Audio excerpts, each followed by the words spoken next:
Hi, I'm Chris Muchler, VCDX257 from virtualelephant.com. And on a previous video, I showed you how to install Tanzu Kubernetes Grid inside of your VMware SDDC environment and deploy your management cluster.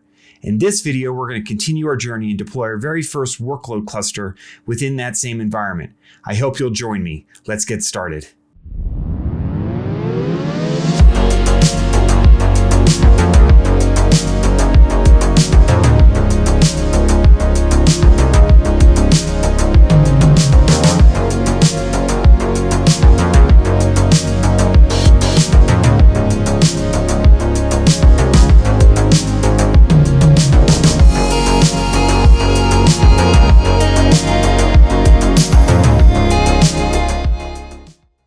You'll remember from our previous video that we installed our management cluster inside of our VMware SDDC environment and that we created 4 NSX segments and we tied those to an NSX Advanced Load Balancer for the front-end control VIP for all of our Kubernetes traffic.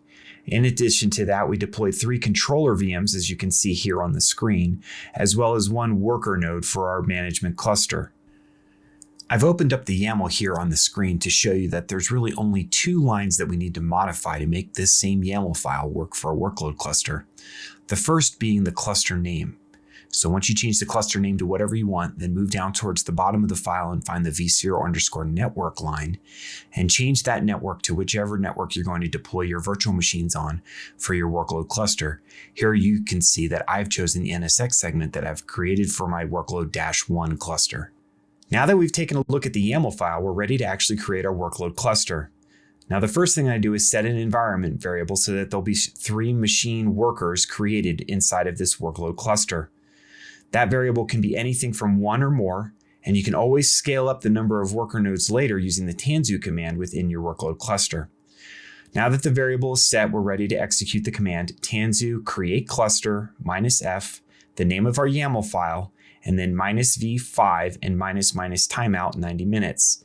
Now you can see here that once again, I've increased the verbosity of the logging so that as I watch it through the shell, I can see the different steps that's being taken place in the workflow, as well as increase the timeout just in case I need it. Typically, this whole workflow takes less than 12 minutes within my lab. Your results may vary depending on your storage and just how busy your vSphere clusters are. Now we're going to go ahead and just watch this on the screen. It's going to actually start the workflow. And after it gets to the point where it says that it's scaling up, at that point, it's actually cloning the template that's in our vSphere environment. Once the VMs are being created inside of vCenter, I'm going to switch over to another terminal where I can execute the command watch kubectl get machines -a to actually see the VMs being created from a Kubernetes perspective. And we're going to watch this screen all the way through to completion and the workload cluster being online. Our workload cluster is now deployed and ready for our use. The first thing that we're going to do is execute the tanzu command to actually get the kubeconfig file and save it locally. I've also created an alias that makes it easy for me to be able to switch between my management cluster and the 2 workload clusters that I actually have running within this environment. Once we've done that, then I'm going to actually show you here that we're actually looking at what pods are running inside of the workload cluster that Tanzu has just deployed for us. From what you can tell here, it's a rather bare minimum Kubernetes cluster, and it only has the things necessary for what we've actually installed to this point. Now, one of the great things about Kubernetes and Tanzu specifically is that there's a series of plugins that Tanzu provides that we can install easily within our environment. One of those plugins is Contour and Envoy so that we can have load balancing services front-ended by our NSX Advanced Load Balancer and the virtual services that it creates. We can tie that in directly so that our applications can create an ingress controller object that will automatically tie into NSX Advanced Load Balancer and deploy all of the plumbing underneath the scenes for us without us having to do anything extra. So I'm going to show you how we're going to install Cert Manager first, which is a prerequisite, and then we're going to install Contour inside of our workload cluster. So let's do that now. The Tanzu plugin system has many plugins available, including Cert Manager, Contour. It also has things like Harbor, Prometheus, and Grafana that we can use to install in either the management cluster as a sort of shared services for these things, or within each of our individual workload clusters. So what we're first going to do is install Cert Manager. You can see here it's just a simple command to actually check what versions are available to us, and then executing the default installation for Cert Manager itself. This installation will just take a few minutes, and then once we're done, you can see here that I execute the command kubectl get pods -a grep cert manager, and that lets me see that the pods are running.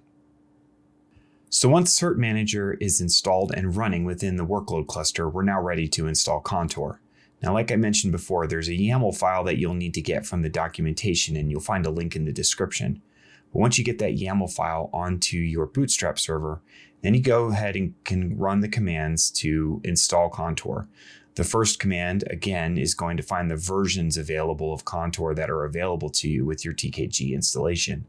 And from there, it's a matter of executing the command to actually instantiate Contour within your workload cluster, specify that YAML file that has the Avi Advanced Load Balancer information in it, and away you go. Again, this will take a few minutes to actually instantiate itself and get all of the pods running within your workload cluster.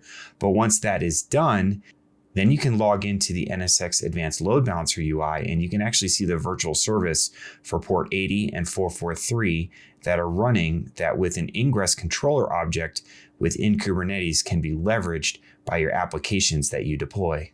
You can see here in the NSX Advanced Load Balancer UI that there's now a virtual service for Contour, and you can see that it's showing red right now because actually there's no applications that are deployed inside of the workload cluster that have an ingress object that would otherwise be leveraging this virtual service. But now it's there for us, and all that application owners have to do when they create their deployments inside of Kubernetes is to specify what the service and the ingress object is.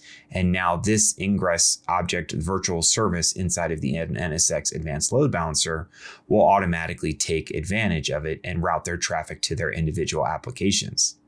So it's pretty slick here, and you can see in this one screen the pools that exist for port 80, and it's the same for port 443 of all of the servers, the VMs that have been deployed as part of our workload cluster. This integration with NSX Advanced Load Balancer is one of those things that truly sets apart Tanzu from other service offerings, because it's all dialed in and integrated together to make this very easy for an enterprise to actually be able to consume and leverage in order to be able to provide Kubernetes as a service within their VMware SDDC environments. In this video, we showed you how to take your Tanzu Kubernetes Grid installation inside of your VMware SDDC environment and deploy your first workload cluster. Once that was done, we showed you what was running within the workload cluster.